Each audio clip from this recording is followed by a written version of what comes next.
तो वे आपको मरा हुआ घोषित कर देते हैं, लेकिन अभी नहीं। तो इसका इस्तेमाल करके कि जीवन की प्रक्रिया अब भी चल रही है, आप उसे फिर से जागृत कर सकते हैं और सिस्टम को सक्रिय कर सकते हैं।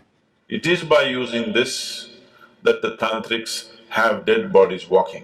इसी का इस्तेमाल करके तांत्रिक मुर्दा शरीर को चलाते हैं। और ये बहुत असाधारण बात नहीं है, ये काफी साधारण है। और कभी कभी वे इस पर काम कर रहे होते हैं जब दाह संस्कार चल रहा होता है। ऐसा कई बार हुआ है, मैंने खुद नहीं देखा, पर मैं ऐसे लोगों को जानता हूं जिनके पास झूठ बोलने की कोई वजह नहीं है और वे झूठ नहीं बोलेंगे। ऐसे लोग, उन्होंने वाकई एक जलते हुए शरीर को उठकर चलते हुए देखा है। वे उसे आग लगाते हैं, शरीर जल रहा होता है और वो उठकर चलता है, क्योंकि उस पल में जब शरीर बाहर से जलने लगता है तब जीवन की प्रक्रिया सिकुड़ जाती है। और कुछ ऐसे स्थान होते हैं जहां जीवन उस पल ज्यादा तीव्रता से घटित होता है। वे उसका इस्तेमाल करके सिस्टम को इस तरह जगा देते हैं कि वो अचानक उठकर चलने लगता है। 5 से 7 मिनट तक वो ऐसे बर्ताव करता है जैसे वो जिंदा हो और फिर मर जाता है, ऊर्जा खर्च कर देता है। तो ये इसी पर आधारित है कि जब कोई मरता है तो भारत में ऐसी रस्में हैं, 14 दिनों तक अलग अलग तरह की रस्में हैं। और दुर्भाग्य से काफी हद तक इन रस्मों के पीछे का ज्ञान, इनके पीछे की शक्ति खो गई है और लोग बस चीजें कर रहे हैं। जीवन चलाने के लिए वो ये करते हैं, या बस ऐसा किया जाता है इसलिए वे करते हैं। बहुत कम लोग वाकई समझते हैं कि इसका महत्व क्या है, क्योंकि जीवन ऊर्जाएं धीरे धीरे जाती हैं। वे इसमें इतना गहरी चली गई हैं, शरीर की हर कोशिका में। वे बस पुफ से नहीं चली जाती। व्यावहारिक रूप से शायद व्यक्ति मर जाए, लेकिन पूरी तरह से नहीं मरता, वो धीरे धीरे मरता है। तो हम इस प्रक्रिया को तेज करना चाहते हैं। हम नहीं चाहते कि कोई धीरे धीरे मरे। धीरे धीरे मरना यातना हो सकता है ना? धीरे धीरे मरना भयंकर कष्ट है ना? तो ये यातना हो सकता है। तो हम चाहते हैं वो जल्दी जाए। उसके मरने के बाद सबसे पहली चीज है पैरों के अंगूठों को बांधना। क्या आप अब भी ऐसा करते हैं या नहीं? अंगूठों को बांधना, क्योंकि अगर आप अंगूठे ना बांधें तो शरीर के निचले हिस्से से जीवन अंदर आने लगेगा। वो जीना चाहता है, क्योंकि शरीर की सभी कोशिकाएं मरी नहीं हैं, वे अब भी जीने की कोशिश कर रही हैं। वे ऊर्जा खींचने की कोशिश करेंगी। जब वे ऊर्जा खींचने की कोशिश करेंगी तो कुछ शक्तियां शरीर में घुसेंगी। आप नहीं चाहते कि आपके प्रियजन के साथ ऐसा हो, तो जैसे ही वो मरता है आप अंगूठे बांध दें। अब कोई बाहरी सहारा नहीं होगा, वो काफी जल्दी जाएगा। अगली चीज है, आप उसे पानी से धो दें, क्योंकि जब आप मृत व्यक्ति को धोते हैं, जब आप जीवित होते हैं और कोई आपको नहलाना चाहता है और आपके चेहरे पर पानी डालता है, आपको लगता है आपको परेशान किया जा रहा है। जब आप बच्चे थे, आपकी मां आपको नहलाती थी,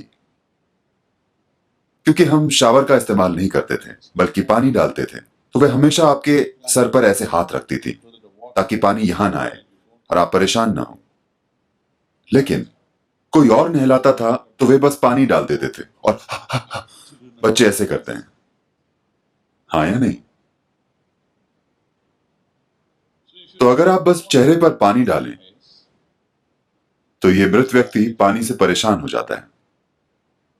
अगर कोई भी छोटी सी गतिविधि हो रही है तो वो रुक जाती है। तो गरिमा से जीना और गरिमा से मरना बहुत महत्वपूर्ण है। मृत्यु कोई अजीब विषय नहीं है जिसके बारे में हमें बात नहीं करनी चाहिए। ये यही मौजूद है, हम सभी के लिए आगे बढ़ रही है ना? धीरे धीरे परिपक्व हो रही है। एक दिन ये पूर्ण हो जाएगी।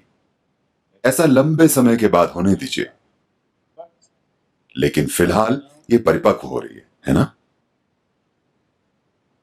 तो अगर आप जीवन को अच्छे से समझते हैं, बिल्कुल अच्छे से, तो आप शरीर से इस तरह से बाहर निकल सकते हैं कि आप पूरी तरह से बाहर आ जाएं, आप सब कुछ इकट्ठा करके चले जाएं। अगर आप इस तरह से जाएं, तो हम आपको दफनाएंगे। हम आपके शरीर को नहीं जलाएंगे, क्योंकि हम आपके ऊपर लकड़ी बर्बाद नहीं करना चाहते।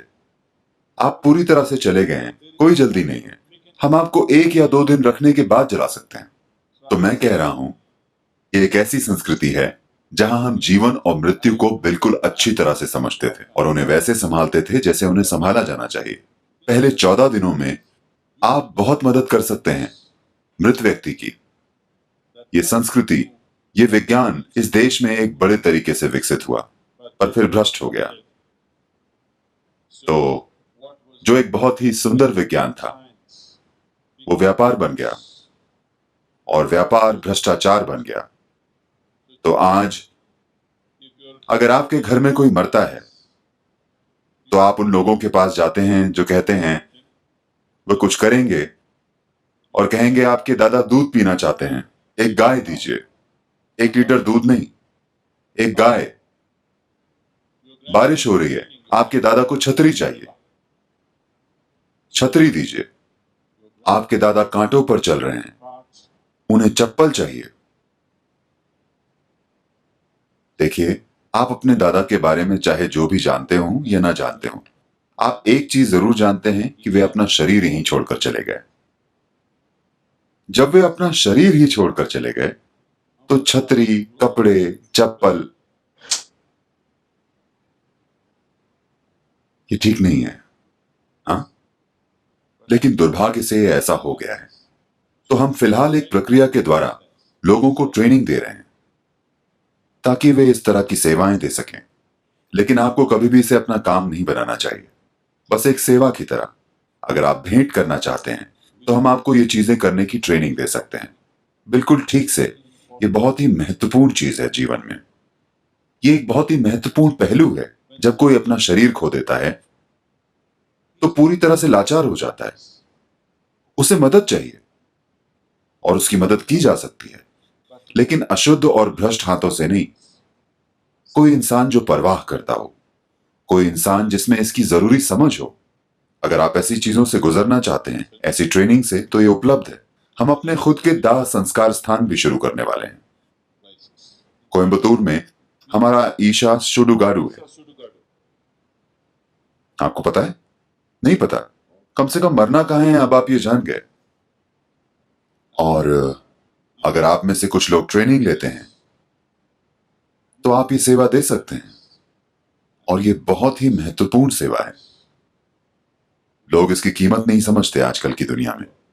आजकल की दुनिया इसकी कीमत नहीं समझती, लेकिन ये करना बहुत ही महत्वपूर्ण है।